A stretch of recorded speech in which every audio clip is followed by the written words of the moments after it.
Hello friends, आप सभी का स्वागत है आपके अपने चैनल राजू सॉल्यूशन में। फ्रेंड्स, यहाँ पे टॉप 25 क्वेश्चन देखेंगे जो चुनिंदा क्वेश्चन है जो बिहार पुलिस एग्जाम के लिए काफ़ी फायदेमंद होंगे फ्रेंड्स। तो चलिए, साइंस का बेहद ही खास क्वेश्चन है, स्टार्ट करते हैं। आंसर पता होगा तो कमेंट बॉक्स में आंसर बताने का प्रयास करेंगे और चैनल में पहली बार जुड़े हैं तो चैनल को जरूर सब्सक्राइब कीजिएगा क्योंकि आपको एग्जाम तक के क्लास चलेंगे। सवाल पहला है कि निम्नलिखित में से रासायनिक यौगिक कौन सा है। यौगिक कहने का मतलब क्या होता है कि जब दो पदार्थ एक निश्चित मात्रा मिलता है तो यौगिक बनते हैं। तो इनमें से ऑप्शन क्या होगा। राइट आंसर की बात करें फ्रेंड्स तो वायु जो है अनेक प्रकार के गैसों का मिश्रण होता है। ऑक्सीजन एक प्रकार का तत्व है क्योंकि O2 लिखा जाता है, ठीक है। पारप Hg लिखा जाता है तो एक प्रकार के सब तत्व है, लेकिन अमोनिया होता है NH3 होता है। यानी नाइट्रोजन और हाइड्रोजन दो पदार्थ मिले हुए, इसलिए क्या बन जाएगा यौगिक। ऑप्शन की बात करें ऑप्शन सी, अगर ऑप्शन सी बताएंगे आप लोग तो बिल्कुल सही है। चलिए फ्रेंड्स, आगे बढ़ते हैं। अगला सवाल है, हीरा और ग्रेफाइट किसके अप्रूप है। ये हर एग्जाम में पूछा गया, बहुत ही छोटा क्वेश्चन है लेकिन ये बार बार पूछा जाता है कि हीरा और ग्रेफाइट किसके अप्रूप हैं।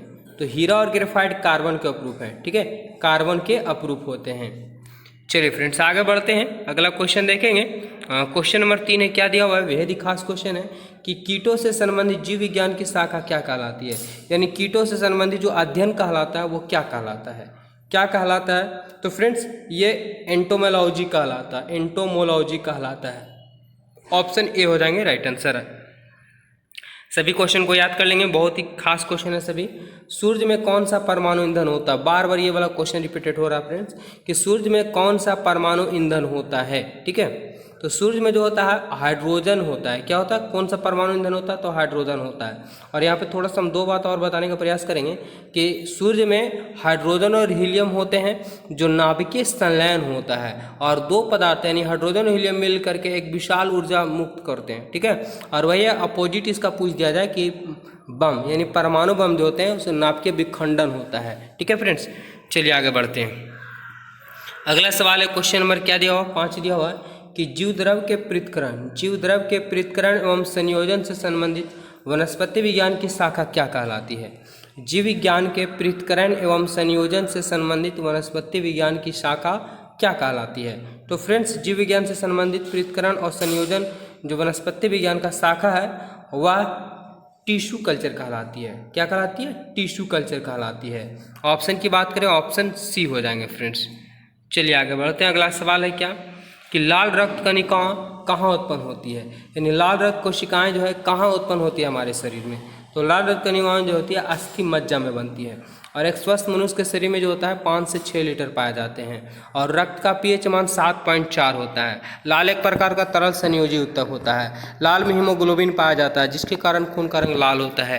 तो ये सब टॉपिक भी जानते जाएंगे तो ज़्यादा फायदे करेगा।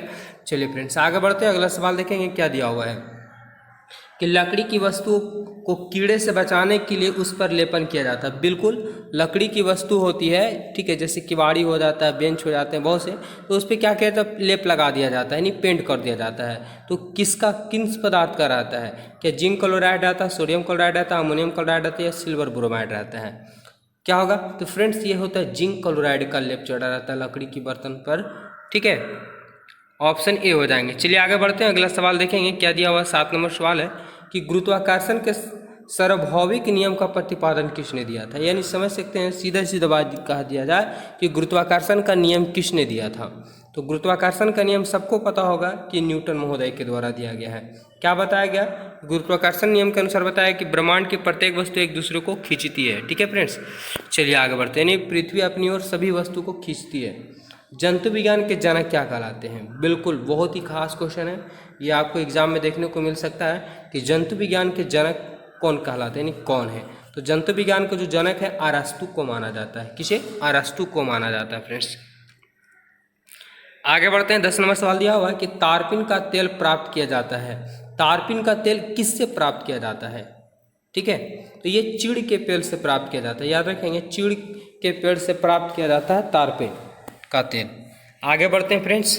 सभी क्वेश्चन बेहद ही खास क्वेश्चन है, छोटा है लेकिन खास क्वेश्चन है क्योंकि बार बार क्वेश्चन रिपीटेड हो रहे हैं। सबसे हल्की धातु कौन सी है, सबसे हल्की धातु के बारे में। तो फ्रेंड्स सबसे हल्की धातु इस ऑप्शन के अनुसार जो होते हैं लिथियम होता है, ठीक है। कौन सा, लिथियम होता है।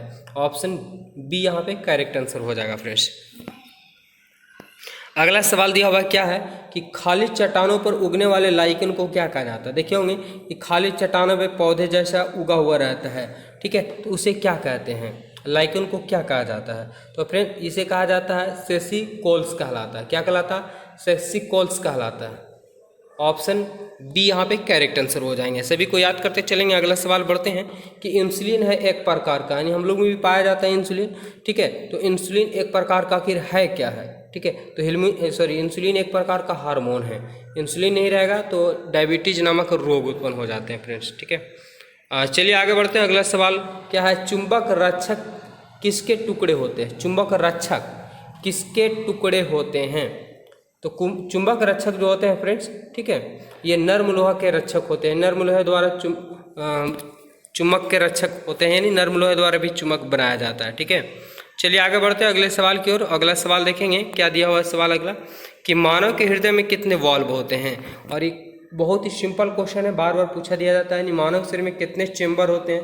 तो फ्रेंड्स मानव शरीर में 4 चेंबर होते हैं, दायां बायां लिंग और दायां बायां नीले होते हैं, ठीक है। ऑप्शन यहाँ पे ए करेक्ट आंसर हो जाएगा। आगे बढ़ते हैं। अगला सवाल है कि परमाणु बम में निम्नलिखित सिद्धांत पर कार्य करता है। फिर जैसे सूर्य के बारे में हम बता रहे थे, उस समय हम वर्णन भी कर दिए थे इसका कि परमाणु बम किस सिद्धांत पर कार्य करता है, ठीक है। तो परमाणु बम छोटा होता है लेकिन उसका धमाका बड़ा होता है, आग का गोला ज़्यादा दूर में फैल जाता है। यानी कहा रहा वहाँ पे कि छोटा टुकड़ा बड़े टुकड़ों में बढ़ जा रहे हैं, विखंडन हो रहा है, ठीक है। राइट आंसर की बात करें तो ऑप्शन बी हो जाएंगे, नाभ के विखंडन होता है। चलिए फ्रेंड्स अगला सवाल देखते हैं। अगला सवाल क्या दिया हुआ है कि पीतल का बर्तन किन अवयवों द्वारा बनाया जाता है। यानी जो पीतल का बर्तन होता है वो किन किन पदार्थों को मिला करके बनाया जाता है। 17 नंबर सवाल का आंसर तो ये होता है कॉपर और जिंक। याद रखेंगे कॉपर और जिंक जो होते हैं दोनों को मिला करके पीतल का बर्तन बनाया जाता है। चलिए फ्रेंड्स आगे 18 नंबर सवाल पहुंच चुके हैं कि निम्नलिखित में से कौन सी मानव हार्मोन में आयोडीन मिश्रित होता है। यानी कौन सा ऐसा मानव हार्मोन है जिसमें आयोडीन मिश्रित होता है, ठीक है। तो फ्रेंड्स ये होता है थायरॉक्सिन। क्या होता है, थायरॉक्सिन। थायरॉक्सिन द्वारा थायराइड ग्रंथि स्रावित होती है। चलिए ऑप्शन यहाँ पे डी होंगे इसका राइट आंसर। आगे बढ़ते हैं फ्रेंड्स। अगला परिस्थिति विज्ञान इकोलॉजी किससे संबंधित है। दिया हुआ है कि परिस्थितिक विज्ञान जो है इकोलॉजी किससे संबंधित है, यानी इकोलॉजी किसका अध्ययन करता है, क्या कहलाता है। तो फ्रेंड्स ये शरीर की संरचना और वातावरण का अध्ययन इकोलॉजी कहलाता है। ऑप्शन यहाँ पे सी करेक्ट आंसर हो जाएंगे। 20 नंबर सवाल की ओर आगे बढ़ते हैं। अगला सवाल दिया हुआ क्या कि अत्यधिक ऊंचे तापों की माप की जाती है। अत्यधिक ऊंचे ताप की यानी ज़्यादा हाई टेम्परेचर अगर हो तो वो किससे माप किया जाता है, केल्विन में, सेल्सियस में, या यहाँ पे ऑप्शन के अनुसार दिया हुआ है तो इसके अनुसार ही बताना होगा कि अत्यधिक उच्च तापों की माप किससे की जाती है। तो फ्रेंड्स अत्यधिक उच्च ताप की जो माप की जाती है ताप युग तापमापी से किया जाता है। ताप युग में तापमापी से किया जाता है। ऑप्शन जो होंगे बी हो जाएंगे। चलिए 21 नंबर सवाल पहुँच चुके हैं फ्रेंड्स कि कॉपर सल्फेट के जलीय विलयन में प्राकृतिक में अम्लीय होता है। कॉपर सल्फेट का जलीय विलयन प्राकृतिक में क्या होता है, अम्लीय होता है। क्यों, क्योंकि है ना, क्योंकि लवण में होता है। क्या उपस्थित होता है कि उसका जलीय विलयन यानी कॉपर सल्फेट का जलीय विलयन जो होता है अम्लीय होता है। क्या लवण में उपस्थित होता है ये पूछा गया। तो फ्रेंड्स हाइड्रोलाइसिन पाया जाता है। क्या पाया जाता है, हाइड्रोलाइसिन पाया जाता है, जिसके कारण कॉपर सल्फेट का जलीय विलयन CuSO4, ठीक है, का जलीय विलयन जो होता है अम्लीय होता है। जिसमें हाइड्रोजन पाया जाए वो समझिए कि अम्लीय है फ्रेंड्स। आगे बढ़ते हैं। OF2, ठीक है, OF2 में ऑक्सीजन का ऑक्सीकरण संख्या क्या होगा। तो फ्रेंड्स राइट आंसर की बात करें अगर हम, ठीक है, क्या होगा तो देखेंगे आप लोग ऑक्सीजन का पूछा तो ऑक्सीजन को X मान लेंगे। फ्लोरीन का F9 होता है, तोड़ेंगे तो 2 और 7 टूटेगा। अष्टक पूरा होने के लिए 1 चाहिए माइनस में, यानी F का -1 होता है, गुने 2 कर देंगे बराबर 0, ठीक है। तो x - 2 बराबर 0, x निकालेंगे तो बराबर में 2, यानी राइट आंसर की बात करें फ्रेंड्स तो ऑप्शन डी हो जाएंगे। आपको एक सवाल 2 सवाल पक्का है जो है कि ऑक्सीकरण संख्या से देखने को मिल जाएंगे। चलिए फ्रेंड्स 23 नंबर सवाल आ चुके हैं कि श्वेत प्रकाश कितने रंगों के मेल से बना होता है। ये तो बच्चा भी बता देगा, सबको पता होगा कि सूर्य के प्रकाश में कितने रंग पाए जाते हैं। तो मुख्यतः 7 रंग। रंग तो बहुत होते हैं लेकिन सूर्य के प्रकाश में मुख्यतः श्वेत रंग पाए जाते हैं। श्वेत रंग 7 रंग मिलते हैं तब जा करके श्वेत रंग बन जाता है, ठीक है। इसका प्रयोग न्यूटन महोदय ने किए थे। एक प्रिज्म से गुजारे श्वेत प्रकाश को तो 7 रंग बनाओ, 7 रंग को फिर से प्रिज्म गुजारे तो श्वेत रंग बन जाता है, ठीक है। तो केल्प प्राप्त होता है। केल्प किससे प्राप्त होता है, केल्प तो ये समुद्री शैवाल से प्राप्त होते हैं। केल्प किससे प्राप्त होता है तो समुद्री शैवाल से प्राप्त होते हैं फ्रेंड्स। चलिए लास्ट सवाल है आज का 25 नंबर क्वेश्चन। क्या है कि अनऑक्सी श्वसन का अंतिम उत्पाद क्या होता है? एक होता है ना, ये होता ऑक्सी श्वसन इन ऑक्सीजन की उपस्थिति में, होता अनऑक्सी मतलब ऑक्सीजन की अनुपस्थिति में।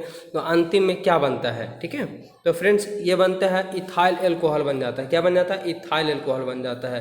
लैक्टिक अम्ल का निर्माण होने लगता है, जिससे मांसपेशियों में क्या होने लगते हैं? दर्द भी देने लगता है। तो फ्रेंड्स ये टॉप 25 क्वेश्चन थे। वीडियो अच्छा लगा तो वीडियो को जरूर लाइक कीजिए, चैनल को सब्सक्राइब कीजिए, वीडियो को थोड़ा शेयर भी कीजिए। और आप लोग का जब तक एग्जाम नहीं होता तब तक क्लास चलता रहेगा, इसलिए चैनल को जरूर सब्सक्राइब कीजिए। धन्यवाद, मिलते हैं नेक्स्ट वीडियो में।